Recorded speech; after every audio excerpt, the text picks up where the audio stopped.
अस्सलाम वालेकुम स्टूडेंट्स। यहाँ पे हम डिस्कस करने जा रहे हैं मल्टीपल कोरिलेशन को। इससे पहले हम सिंपल कोरिलेशन और रैंक कोरिलेशन डिस्कस कर चुके हैं। मल्टीपल, जिस तरह नेम से जाहिर है कि मल्टीपल कोरिलेशन क्या होता है, जो दो या फिर दो के लिए जो है वो सिंपल कोरिलेशन के लिए दो वेरिएबल्स तो लाजमी है। जब मोर देन टू वेरिएबल्स की अगर आप बात करें तो उसके लिए आपके पास मल्टीपल कोरिलेशन इन्वॉल्व होता है। और इसको किस तरह से देखेंगे, और नेक्स्ट हम देखेंगे पार्शियल कोरिलेशन क्या है। क्योंकि डेली लाइफ में हमारे पास ऐसी बहुत सी एग्जांपल्स एग्जिस्ट करती हैं जिसमें एक दो क्वांटिटी के चेंज होने पे बहुत सी क्वांटिटीज़ इफेक्ट हो रही होती हैं। तो इंट्रोडक्शन देखते हैं। You already learn the concept of linear regression correlation in case of two variables. You learn how to determine the relationship between two variables using correlation and also observe how to predict value of one variable from given value of other variable. ये हमने regression की, basically regression के बारे में हम बता रहे हैं, रिग्रेशन लाइन के बारे में। If we are interested to study the more than two variables which are interrelated दो से ज़्यादा variables को study करना चाहिए, and we want to observe the relationship between one variable and set of others, in such case we will move towards multiple correlation। तो multiple correlation किस form में होगा कि एग्जाम्पल्स के तौर पे कि हमारे पास बहुत सी बायोलॉजिकल, फिजिकल और सोशल साइंसेज में इस तरह की एग्जाम्पल्स एग्जिस्ट करती हैं जिसमें एक वेरिएबल जो है वो बहुत से वेरिएबल्स को इफेक्ट कर रहा होता है।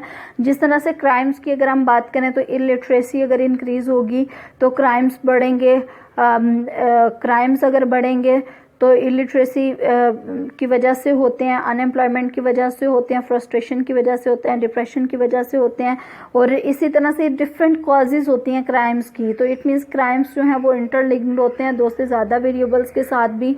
The production of a crop में depend upon amount of rainfall. इसी तरह से जो आपकी प्रोडक्शन होती है, फसलों से जो आपकी प्रोडक्शन आ रही होती है, जिस तरह से आपकी सीजनल जो है वो बारिशें होती हैं और जो आप उनको सीड्स देते हैं, फर्टिलाइजर्स देते हैं और इरिगेशन, इन डिफरेंट चीज़ों पे डिपेंड कर रहे होते हैं। तो इस केस में अगर हमने इनका आपस में रिलेशनशिप देखना है तो मल्टीपल कोरिलेशन यूज़ करेंगे।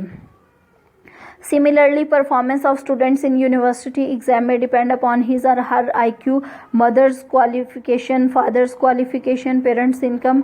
इसी तरह से आपकी जो परफॉर्मेंस है वो इन डिफरेंट फैमिली फैक्टर्स पे जो है वो डिपेंड कर रही होती है।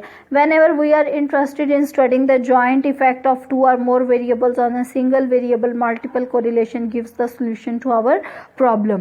तो यहाँ पे देखिए मल्टीपल कोरिलेशन है क्या। Multiple correlation is a measure of linear relationship between a single dependent variable and a set of independent variables. एक डिपेंडेंट वेरिएबल होता है और बाकी सब के सब हम क्या कंसिडर करते हैं, इंडिपेंडेंट वेरिएबल्स।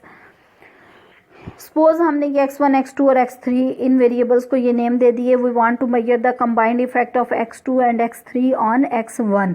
मींस हम चाहते हैं कि लिटरेसी और अनएम्प्लॉयमेंट का जो है वो क्राइम्स होने पे जो के साथ जो रिलेशनशिप है वो ये स्टडी करें। Then the population correlation coefficient is denoted bye.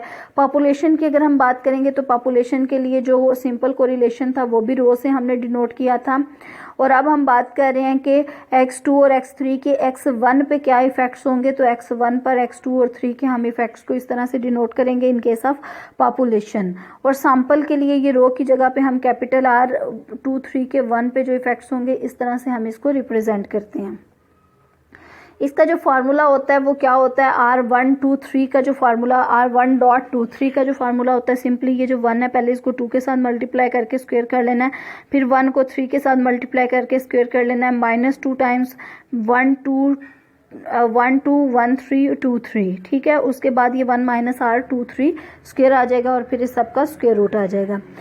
अब यहाँ पे R1.23 क्या डिनोट करता है, ये मल्टीपल कोरिलेशन है when first variable age dependent.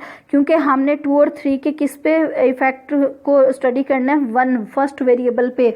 जो 2 और 3 के जो इफेक्ट्स हैं वो फर्स्ट वेरिएबल पे देखने हैं। इसका मतलब है first variable as a dependent deal हो रहा है और जो सेकंड और थर्ड वेरिएबल्स हैं वो इंडिपेंडेंट के तौर पे डील हो रहे हैं।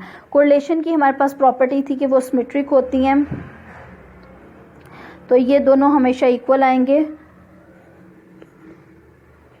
Next, other two possible situation we may compute in multiple correlation, which we will discuss during an example computation. Range of multiple correlation की जो range होती है वो 0 to 1 होती है, नेगेटिव नहीं होती है, हमेशा पॉजिटिव होती है, 0 to 1 होती है. 0.5 की अगर हम बात करें तो इस केस में ये मॉडरेट होगी, क्योंकि हमें ये शो करने के लिए आ सकता है अगर आपकी वैल्यू ये है तो इनके दरमियान रिलेशनशिप क्या है.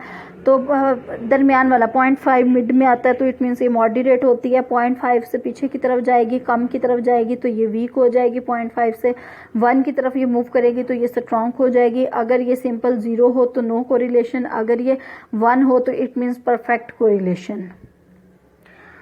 तो ये एग्जाम्पल है. Suppose 3 variables like x1, x2, x3 given as below. Compute the multiple correlation using the information. हमारे पास ये 3 वेरिएबल्स हैं, तो मल्टीपल कोरिलेशन आपने कैलकुलेट कर लेना है. और अब देखें मल्टीपल कोरिलेशन हमें नहीं बताया गया कि किस वेरिएबल का किस पे कैलकुलेट करना है, तो हम तीनों कैलकुलेट कर लेंगे. पहले सेकेंड और थर्ड का इफेक्ट 1 के लिए, फिर हम फर्स्ट और थर्ड का इफेक्ट 2 के लिए, फिर 3 पे 1 और 2 का, और इसके अकॉर्डिंगली इसके फार्मूलाज आ जाएंगे. तो ये R1, 2 और ये 1, 3 जो आपने कोरिलेशन कैलकुलेट करने, ये प्रीवियस जो आपके पास ये वाले फार्मूले थे उन्हीं को यूज़ करते हुए आपने कैलकुलेट कर लेने हैं. तो ये वाली आपको रिक्वायरमेंट पड़ेगी इन कंप्यूटेशंस की, तो आपने वो कैलकुलेशंस कर लेनी है. तो इस तरह से इन सारी वैल्यूज़ को आपने रिप्लेस कर देना है और आपके पास ये वाला रिलेशनशिप आ जाएगा.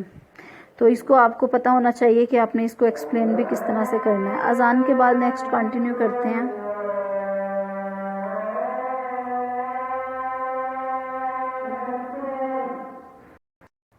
नेक्स्ट है हमारे पास पार्शियल कोरिलेशन. पार्शियल का मतलब क्या है यहाँ पे कि अगर 3 वेरिएबल्स हैं जिनकी आप डिपेंडेंस या उनके दरमियान रिलेशनशिप को स्टडी कर रहे हैं, तो उसमें हम क्या करें कि उनमें से 2 की कर लें और तीसरे के इफ़ेक्ट को हम क्या कर दें, तीसरे वेरिएबल के जो इफेक्ट को एज कांस्टेंट कंसीडर कर लें. वो जो थर्ड वेरिएबल है वो x1 भी हो सकता है, 2 भी हो सकता है, या फिर 3 भी हो सकता है.